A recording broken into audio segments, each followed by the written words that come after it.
And for Radri, he's always been fast on a 300. It's been really impressive to see how he's adapted to a 600 this year on the Yamaha Orsa to snag a top 10 finish in this, and it's going to be a big challenge for him to be able to go with those riders in front of him, though. Earlier on here this morning, Hanosuma completes the 4th row of the grid from 12th place. Back-to-back top 10 finishes for him for the first time since Estoril. Of course, he did miss 3 rounds too, but even so, more than a 5th of his 2021 points total.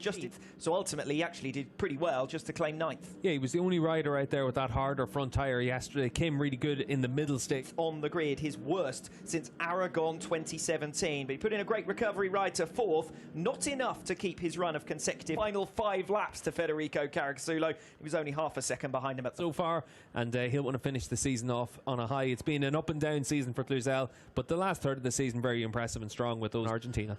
Alongside Jules Cluzel on the 5th row of the grid, Christopher here for the first time in the Supersport World Championship yesterday. Danny Valle 3-race marathon reaches its conclusion. Race 2 of the first ever Pirelli Indonesian round, and only the team's award yet to be settled. Dominic Egerter looking to get Tenkate over the line. Kawasaki Pacetti, their closest challengers. 11 different podium finishers, 6 different winners in 2021, including Raffaele de Rosa. First-time victor yesterday. An open and unpredictable campaign, and hopefully a fitting finale coming up.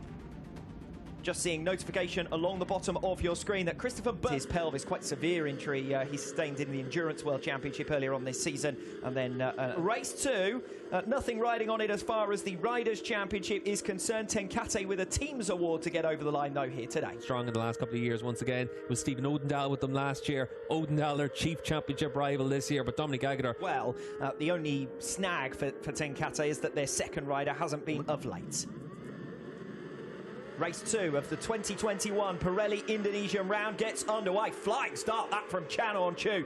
Fires himself straight up into 5th position. He's going to be on the outside line of the run down to turn 1. Odd smattering of rain as we get underway with lap number 1. Sound familiar? On-Chu around the outside of De Rosa. Dominic Egerter going backwards. Egerter down to 5th position. Yeah, we saw Randy Krubenacker run very wide there as well through turn 3 for Chan On-Chu on Federico Caricasulo. Here comes Chan On-Chu already thinking about a manoeuvre. Turn 7, not a conventional overtake. Even overtaking opportunities in the Supersport class here yesterday, and On-Chu makes it his own. Chan On-Chu on a day of celebration for Turkey to the inside.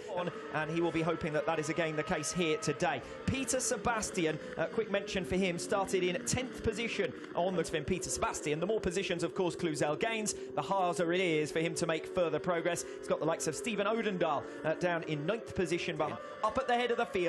On-Chu 4/10 now clear of Federico Caricasulo, having fired himself straight through from 8th. Oh, big incident there for Manuel Gonzalez, and it is the number 81 bike stranded in the gravel trap, and that is not a good way at all for Manuel Gonzalez to say goodbye to 2 years. And unfortunately, Gonzalez looks initially to be in some discomfort. Yeah, it looks like it could be his wrist there. We saw it on a few camera spots, and just keep an eye at the back end of this shot. You can see. Tries to get it stopped into turn 1. He almost went up the back there of Chan On-Chu, under braking at the end of the 507-metre straight. Then Thule could be set to pass the pair of them. Half a second faster than Caricasulo last time around. Caricasulo will again be close, I suspect, in towards turn. On-Chu out in front. He tumbled backwards through the order after a strong start here yesterday. Wants to defend top spot this time around. Caricasulo ducks out, coming on the apex. That was perfectly executed from Federico Caricasulo. Wide behind Nicky Thule from 3rd position for seconds. Yeah, that's why it was so important for Carica to make that move. You can see how hard he's pushing a big slide there through turn 13.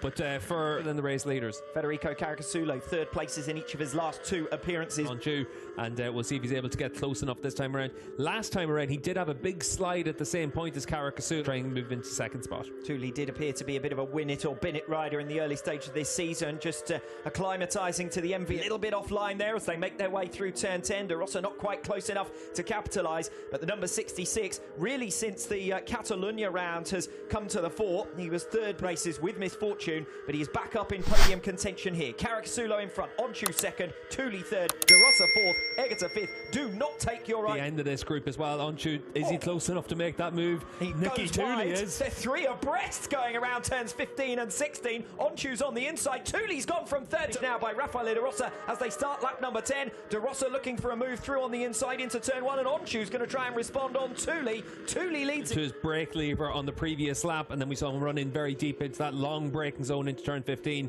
We'll wait wait and see if it was just a mistake from Caricasulo or if he's having a bit of an issue there.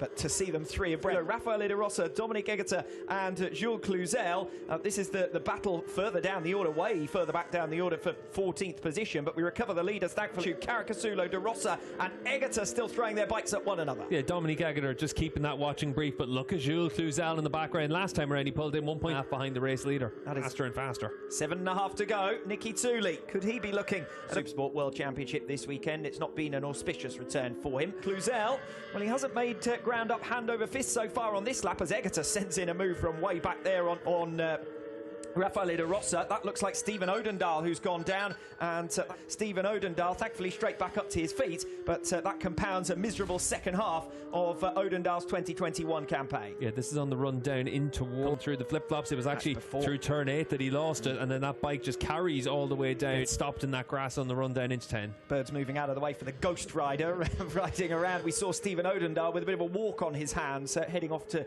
Federico Caricasulo this time around. Correct myself, Cluzel's worst Superpole performance since Aragon 2017, so even worse, but he's recovering quite nicely through the field. He's up race victory in 2021. And you can see now for MV, they're going to be worried because Nicky Tooley's under pressure, not just from the best chance of finding his way through on Nicky Tooley. Tell you who else has got a chance of finding his way through if he hasn't left it to the Supersport World Championship. Caricasulo will try to make his presence felt as they come back into turn 1. The line, that sweeping chicane complex, and he is going to try and outbrake Jules Cluzel as they come in towards turn 10. Cluzel with a remarkable performance from 13th to lead, but once again, and the world champion looks set to put in a world champion's performance on the final lap of the Supersport season here in Indonesia. Jules Cluzel thought about having a go back in 16. We've seen plenty of passes here in Supersport today. Cluzel is back alongside Egerter, rubbing Egerter, through on Egerter. Jules Cluzel hits the front again, has Dominic Egerter, and Caricasulo comes around the outside, and Egerter now tries to bump him off the line, and Cluzel comes through on the pair of them, and Tooley comes past both of them as well, and Jules Cluzel is going to be annoyed at being pushed out wide there in that last lap, but it was such a hard-fought battle there between those